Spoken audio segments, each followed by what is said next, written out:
before giving any injection. Always make sure you're properly trained and following medical safety guidelines. In this video, we're going to talk about how intramuscular injections are given in the hip area, also known as the gluteal region.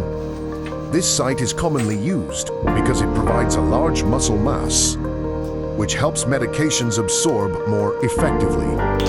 The most important step is choosing the correct location.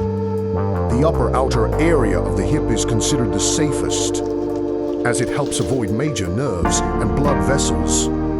Always start by cleaning the skin with an alcohol swab. This step is essential to reduce the risk of infection and maintain proper hygiene. Make sure the patient is relaxed. They can lie on their side or stand in a comfortable position.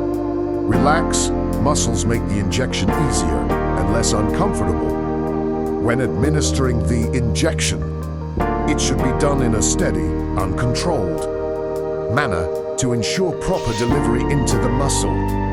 Once the injection is complete, apply gentle pressure with clean cotton. This helps minimize discomfort and supports proper care of the injection site. Finally, always dispose of needles and medical waste safely.